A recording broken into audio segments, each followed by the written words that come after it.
Қайырлы күн, құрметті желі қолданушылар. Мен қазір тұрақты комиссия қатыстым. Оказывается, бұл жерде тек депутаттар сұрақ қояды екен ғой. Менің қазір сұрағым бар. Мансур мырза, бола ма сізді?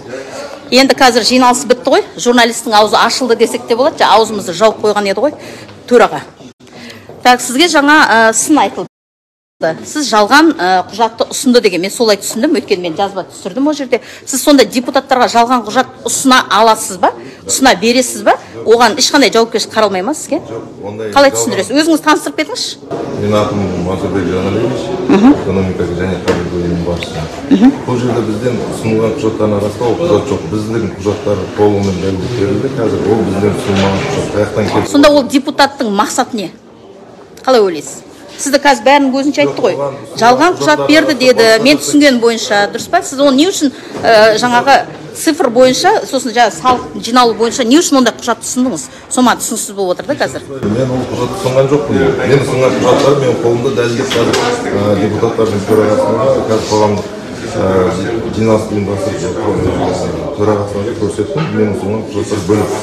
Енді ол кісі қазір енді былай айтқан кезде публично сізді айтты, жалған құжат ұсынды деді. Сіз қазір қандай іс-әрекет жасайсыз?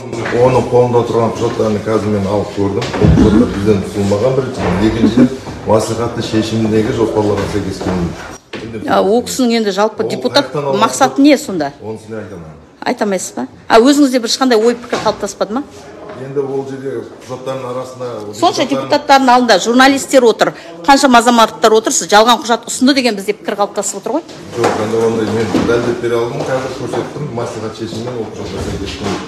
Енді бұл жерде қала ауылдық округтерінің сессиясының мәселесі қаралып жатқандықтан, қала ауылдық округтерден де мәлімет кетіп қалуы мүмкін деген ой бар.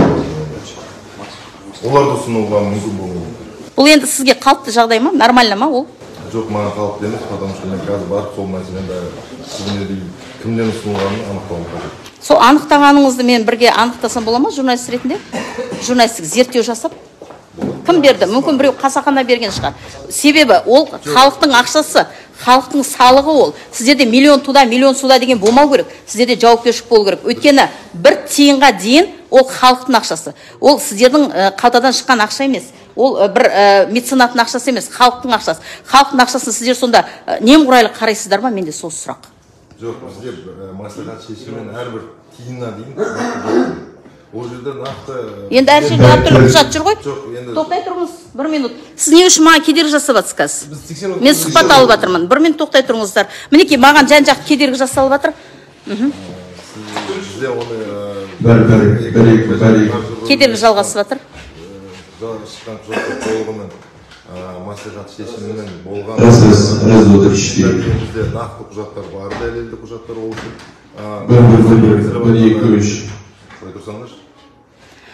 Мінекей бұл біздің ауданның, Төлебе ауданның жастары сұхбат алып жатқанға кедергі жасайды. Ешқандай бір жаңағы госслужбасыздар ма сіздер? Не үшін жүрсіздер онда әкімшілікте? Мінекей тікелей эфир ма? Қай пресса? Мінекей міне біздің Төлебе ауданында әкімдікте осындай азаматтар жүреді. Қарсы болған кезде біз оны бірге анықтай аламыз ба? Қай уақытта бастайсыз? Мен журналистік зерттеу осыны мен аяғына дейін жеткізуім керек, елге көрсетуім керек. Көрсек болады, кім ұсынғаны, потому что оны құжаттарыны депутаттардың қолында тұрған. Дұрыс па? Папкасының ішіне мен оны... Өйткені ол жерде қаражат айтылып жатыр. Дұрыс па? Сол сіз анықтаңыз, мен қазір барам. Бірге анықтаймыз.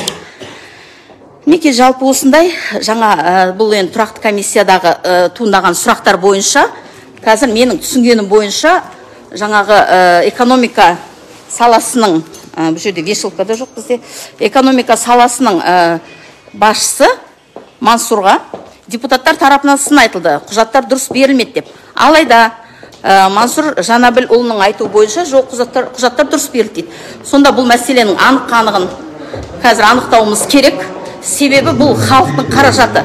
Халықтың қаражатына неге осыншама немқұрайлық деген менде сұрақ туындап жатыр. Сондықтан да осыны, сәлематсыз ба, журналистік зерттеумен мен осыны анықтауым керек, аяғына дейін жетуім керек. Егер Мансур мырзаның тарапына жалған құжат берілетін болса, ол құзырлы мекемелерде қаралу керек. Өйткені депутаттар халық сайлаған, ол жерде халықтың қаржысы. Сондықтан да халықтың қаржысына немқұрайлы, дәл жаңағы мен көргендегідей немқұрайлы қарауға болмайды деген менің ниетім бар.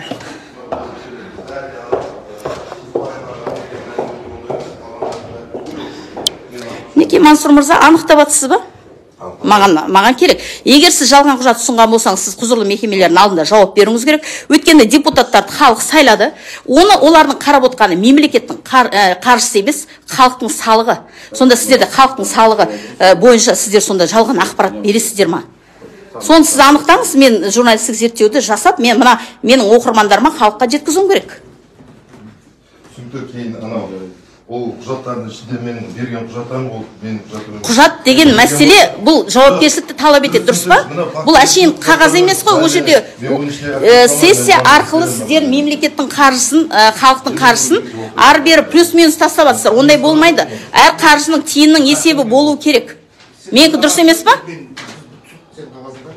Сіздер анықтаңыздар, кім берді. Егер сіз тарапынан жалған құжат берілген болса, онда міне, мен қазір мына құзырлы мекемелердің бәрін қосам. Ал егер сіз жалған құжат бермей, дұрыс құжат беріп сізге жала жабылған болса, сіз өзіңізді мемлекет қызметкер ретінде ақтап алуыңыз керек. Егер сіз өзіңізді ақтамаған болсаңыз, мемлекеттік қызметке сіз үлкен минус келтіріп жатсыз. Бізде жаңа Қазақстан ондай болмайды. Бұрынғыдағыдай болмайды. 30 жыл шірген жүйеден біз қазір бас тартуымыз керек. Шірген жүйеден бас тартуымыз керек. Жаңаша жұмыс істеуіміз керек біз. Сондықтан да мен осыны аяғына дейін зерттеп, кімдіке дұрыс, кімдіке бұрыс, соны анықтауым керек. Мінекей, құрметті желі қолданушылар, сөз, айтылған сөз, аузынан шыққан сөз, мемлекеттік қызметкер болсын, депутат болсын, сөздеріне әркім бір жауап беру керек. Өйткені бұл мемлекеттік мекеме, бұл халықтың қаржысы. Ал Мансұр мырза, не істейміз, қай кезде? Анықтаңыз. Сессиядан кейін онда мен тікелей эфир жүргіземін, сіз анықтайсыз, дәлелдейсіз. Егер дұрыс болмайтын болса, мен бүткіл құзырлы мекемелердің барлығын назарын аудартам. Бұл жаңа тұрақты комиссия, мен өмір шақырмайды тұрақты комиссияға, бүгін шақырды, бүгін мен келдім тұрақты комиссияға. Енді қазір сессиядан тікелей эфир жүргіземін, және де мен журналистік зерттеуім қазір депутатке дұрыс па, жоқ экономика бөлімінің басшысынікі дұрыс па, соны анықтап, көздеріңізше соны көздеріңіз жеткізіп беремін.